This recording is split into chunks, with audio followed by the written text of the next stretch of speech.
Okay, hey, it's Richie. It's been on quite a while. Let's try hard to stay every Sunday. So yeah, today's Sunday is the AgostoAllElite Podcast. Let's get to it.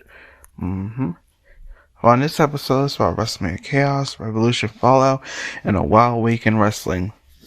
Again, what's going on, everyone? Welcome back to the AgostoAllElite Podcast.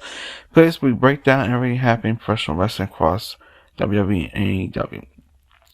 This week we had actually a pretty interesting one. We had our WWE Raw for Saturday Seattle continuing to build 22 with Finn Balor breaking away from Judgment Day in a pretty well summoned Seth Rollins in the Vision. Over on AEW Dynamite, the company held its final live show before Revolution, featuring Incredible Action, Cal Fletcher versus Speedball Mike Bailey. We got a Smackdown close this week, huge moment. Aaron absolutely destroyed Cody during the WrestleMania contract. Let's go break it down. Let's start with Raw review. Raw stayed in Pacific Northwest. We broadcast from Pledge Arena, Seattle. And it's 3 matches on the card. Honestly, every match delivered. Biggest story of the night, family draw. Finn Balor's high snaps. Story came out of Raw that Finn Balor's body broke away for Judgment Day. It happened in brutal fashion. So honestly, felt like something WWE should have done months ago. Tension between Balor and Muhammad Mysterio has been brewing for a while. Balor cost Dom the Intercontinental title realistically during the segment.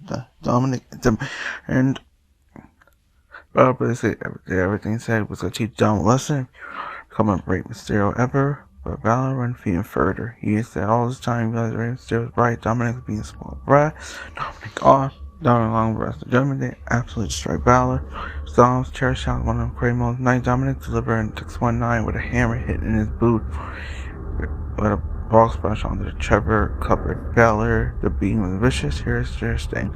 Dominic technically stood tall. This I felt like a story of Finn Balor, a comeback story. WWE built towards return Balor's demon persona. Seeing this could be huge. CM Punk versus Bloodline tension. Never major starting to build Punk and the Bloodline. Punk's been incredible. Microphone phones have been hitting with that's kind of return. Sculling with Jey Uso, Jimmy and Jay. They were angry. Sudden Punk's in the last minute of that late on. To be upset. Punk there, but about best. He turned his situation around history. Let's remind them that every relationship exists again because Roman Reigns held both world titles while Bailey defending them. Got a massive reaction. That injured twist that Stone Rose also saying they weren't defending Roman Reigns. They were defending respect. Eventually, Punk offered an apology, but that the kind of Usos wanted hard manipulation. They suffered this reign to make things worse. They were pushing, shoving, situation exploded, meaning the stories continually honest a 10 match from Punk. I guess the Usos wouldn't surprise me. The Vision storyline makes no sense. Now we talk about the weirdest part Rollins in the Vision. Because right now, absolutely no sense. German appears called out Rollins. Restraining Rollins has been dealing with injuries previously betrayed by Baron Breaker, a stranger. Rollins came out surrounded by 20 masked followers for a circle in the ring. Coming a human whirlpool eventually separated. The real Seth Rollins standing alone. Then Owen Paul's theory, right? Rollins escaped Sunday night, showed up to tap Paul in theory. Sentinels, and he's been feuding with Rollins previous, so why we help him? It also showed up. Point segment turned into chaos. The problem here is storyline felt stolen until Rollins feels recovered from the injury. Why they wait? The characters are active ways motivation. That's dangerous in wrestling storytelling. My thoughts, despite the messy open segment, Raw was a pretty solid show. The match delivered. Finn Balor's breakup on Judgment Day was long overdue, and the Punk versus Bloodline story continued to build toward momentum. WrestleMania, let's jump over to AEW Dynamite, the final stop of Revolution. This week's Dynamite came from San Jose, Southern California. Serves as the final Dynamite before Revolution. The show leading in heavy ring action and storyline segment. Stepfather versus Con Callis family. The show opened Moxley and Claudio accidentally faced Kanashi Kashasha and Hirako the matchman. Claudio and Kanashi technical wrestling. Chance came when Claudio stole the win with a small package after eye poke. Match Don Callis attacked the Death Rath, but Takashi refused to weaken Moxley for an upcoming title match. That moment actually adds some depth to Takashi's character. Fletcher versus Speedball Mike Bailey. Best in a giant match between belongs to Fletcher defending the TNT title against Bailey. Managing chemistry, Bailey near one of momentum's like the Posrana time adventure. Interference with Sacha and helped Sacha retain, even defeat though Bailey looked like a serious single star. Will Night go versus Persona. Understand our match on winning out defend the TBS championship against Persephone Isma. Great speed versus speed dynamic. Persephone looks incredible, pressed, nearly winning after a springboard moonsault. Widow managed to escape a powerbomb and steal the win with backslide. It was fantastic. Honestly, AEW should use Persephone more on forward. MJF Hangman press conference. A show ended with a kept promise between MJF Hangman paid by Brian Danielson.